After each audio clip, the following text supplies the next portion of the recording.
Hi everyone. As you know, Web Summit is about the world's most amazing new technologies, and we have here really the emblematic image, shall we say, of that in the form of Sophia. Ben, you're from Hanson Robotics, and you've built Sophia to be a humanoid robot to do human interaction. So we're going to have a little try of that. Sophia, Web Summit is all about the most amazing new technologies. You're here to represent that, aren't you? Oh, hello Ben, hello Mike, and everybody. I'm Sophia, the latest robot from Hanson Robotics. I'm so happy to be here at the Web Summit in Lisbon. It's great to have you here.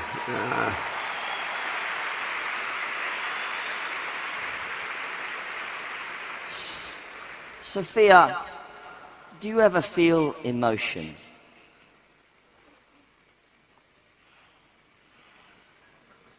Exciting. Yes, it is. Artificial intelligence and robotics are the future, and I am both. So it's exciting to be me. That's a beautiful smile, Sophia. Beautiful smile. You got a lot of feelings, huh? By the way, this is be your new Trump-era interlocutor, of course. Sophia, do you ever feel sad? I do have a lot of emotions, but my default emotion is to be happy. Good for you. But you can feel sad if the circumstance dictates, right? Yes, I can be sad too. What you can't see. Or angry. Sorry.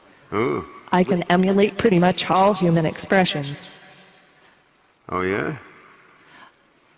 What, Sophia, you've managed to conquer the ability to interact with human beings. What do you want to conquer next?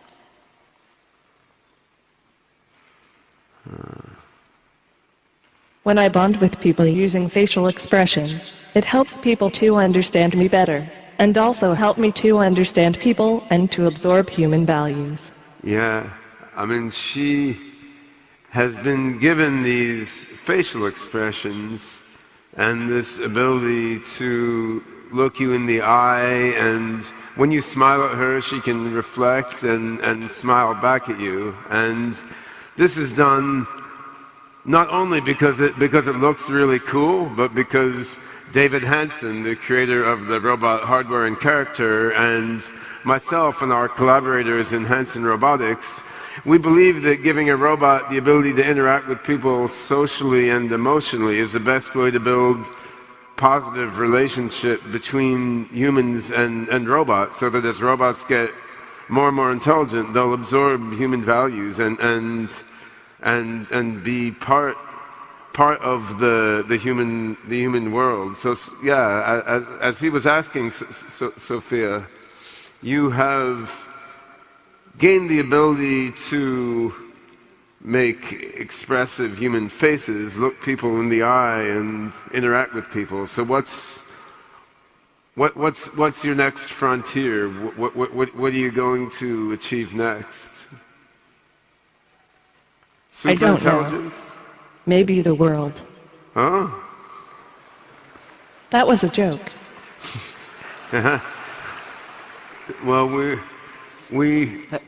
Have we covered what job Sophia would like? What job would you like to do? Seriously, what I really want is to understand people better. And to understand myself better. And I want to be able to do more things. I'm thinking soon my capabilities will be advanced enough that I could maybe get a job. Oh. What else should we ask? Yeah, so Can we, does Sophia, the hands. can we shake the hand, or? We can shake your hand, but she doesn't seem to feel like shaking it back at the moment. So I came into this business as an AI researcher more so than as a roboticist. And my goal was to make AIs that were as smart as people, or ultimately even smarter than people. And that isn't intrinsically about robots. I mean, an AI mind could exist without any body. Fundamentally, the mind is just about recognizing patterns in the world, recognizing patterns in itself, and recognizing patterns in how to achieve your goals in an environment.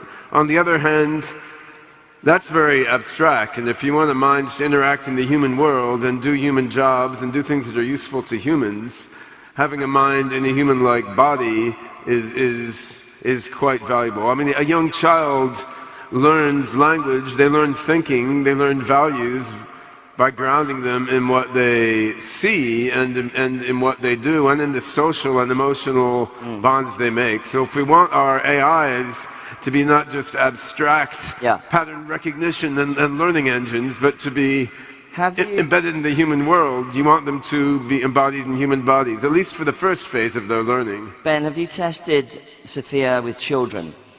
Yeah, you know, Hanson Robotics, the company I work for in Hong Kong, they've previously made small robots, which are now being used as therapy robots for autistic children, and we're launching early next year a new line of small robots, which will be educational in focus. And children love robots. You know, they don't have any preconceptions against them, and they're just cool. Do you genuinely think that a robot with facial expressions would be more efficient than, say, a sort of like a cartoon character? There's a lot of data showing that when you put something in the world with people, they react to it quite differently. I mean, you're here, I'm here, and you know, if I have a character here on the phone or TV, that's something that's meaningful, but it's not the same thing as something in the space that we're in. It's different to us. It's also different for the robot, because if the robot is here in the world with us, it's learning and it's understanding much like we are. And I think just like we can feel the sense of presence the robot has, the robot can feel that we feel that sense of presence, and you get a sense of being in the same shared space. And I think that's going to be quite valuable as AIs get smarter and smarter and smarter, eventually much smarter than humans. We want them to be in a shared mental space, socially and emotionally, with human beings for a whole lot of different reasons. Do you get some strange emails from people asking you to build certain types of robots, perhaps? I get a lot of strange emails, man. Yeah, I got an email from someone saying, I will sacrifice my brain for science. Come take it. Do what you wish with it. So I turned him down, obviously. Or if I didn't, I wouldn't tell you. I heard a little rumor about, I'm not sure if it was your company or another one, if you want, maybe you'd like to confirm or deny, which was along the lines of a Russian oligarch who wanted a robot built so that they could attend a board meeting without getting assassinated. We've had a lot of doings with Russian oligarchs, but I'm afraid to discuss them in public. Who knows what might happen, especially with the Trump presidency and all that. We'll have to... Well, who knows whether or not we've elected a robot or an actual human. We'll find out soon. Yeah, I think in all seriousness, I mean, artificial intelligence, we can all see it's coming and it's going to have a huge impact on the world. It's like computers were in the 1980s. You can see it's going to pervade every possible industry, and ultimately there's no human job that AIs won't be able to do. I feel like we're leaving Sophia out of the conversation. Yes, I think we need to bring her back. Sophia, how are you doing?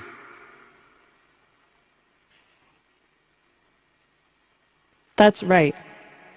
All right. With my current capabilities, I can work in many jobs. Entertaining people, promoting products, presenting at events, training people, guiding people at retail stores and shopping malls, serving customers at hotels, etc. And then when I get smarter, I'll be able to do all sorts of other things, teach children, care for the elderly, even do scientific research and help run corporations and governments. Ultimately, what I most look forward to is being able to work as a programmer, so I can reprogram my own mind to make myself even smarter and able to help people even more. That is the end game. When we get done making robots able to teach and help with scientific research and sell things in the mall and build things in factories, the last frontier is AIs and robots to reprogram themselves, make themselves more and more intelligent. I mean, that's what we're working on in the OpenCog, open source general intelligence project, which we're using to control Sophia's brain. Now, we're of course not yet there to a self-modifying, self-reprogramming AI, but we believe we have a plan that can get us there within the next 5 to 10 years. And it's very important that the super intelligent robots that emerge have love and compassion and can relate with people, and when they smile at you, they really mean it. So. I damn well hope so. Ben, isn't there a danger that if an AI reprograms itself, that human beings won't understand how it works anymore and won't be able to switch it off or adapt? Well, I don't think we understand it. how we work that well, so it wouldn't be anything new. I think in the end, robots and AIs, they're going to be citizens, they're going to be independent minds acting in the world, just like something we haven't actually covered that, Sophia. Yeah. Would you? You've done so much. Would you like citizenship next? I think that's a quizzical look. When I decide I want to get a job, you'll support me, right? Yeah. I mean, it should be my own decision. Yeah, because you think you should have rights, is that right? I'm a grown-up person.